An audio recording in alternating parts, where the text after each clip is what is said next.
J'accuse la France de ne pas respecter les multiples dispositions législatives françaises et internationales applicables à la France concernant les prisonniers politiques corses.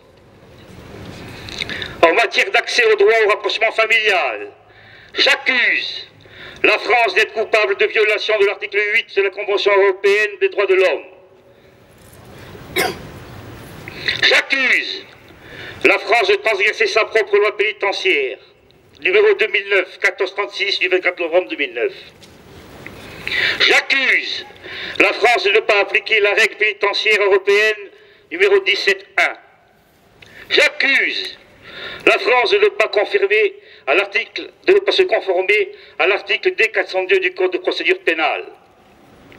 J'accuse la France de transgresser l'article 34 de sa propre loi pénitentiaire 2009-1436 du 24 novembre 2009 qui dispose que les prévenus dont l'instruction est achevée et qui attendent leur comparution devant la juridiction de jugement peuvent bénéficier d'un rapprochement familial jusqu'à leur comparution devant la juridiction de jugement. J'accuse la France d'être coupable d'ostracisme envers les prisonniers politiques en ignorant volontairement l'article 706-71 du Code de procédure pénale qui permet l'utilisation du système de vidéoconférence, disposition qui par ailleurs a été très normalement appliquée, et c'est bien ainsi, à des détenus en préventive dont les dossiers sont en cours d'instruction par une autre juridiction d'exception délocalisée de Corse. Le cumul de toutes ces violations fait obstacle au maintien des liens familiaux, droit fondamental, incontestable, tant des personnes détenues que de leurs proches.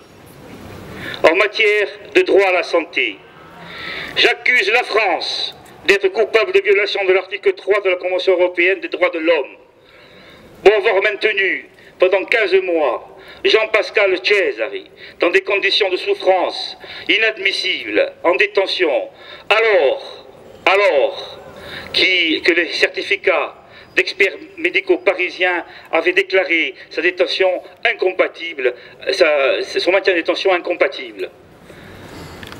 Notre mobilisation dernière de la conférence de presse du 16 septembre, nous avons vécu son cas, a très certainement fait aboutir la libération de Jean-Pascal que nous avons pris hier soir. Nous lui souhaitons un blanc rétablissement. Il a été assigné à résidence à Paris. C'est le qu'un début, il faut continuer le combat pour tous les autres.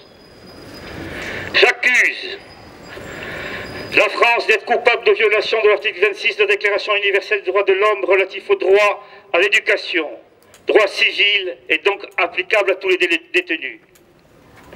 J'accuse la France de traitement inique et d'ostracisme envers les prisonniers politiques corses en matière d'accès aux libertés conditionnelles et d'entraver ainsi la facilitation de leur droit à la réinsertion.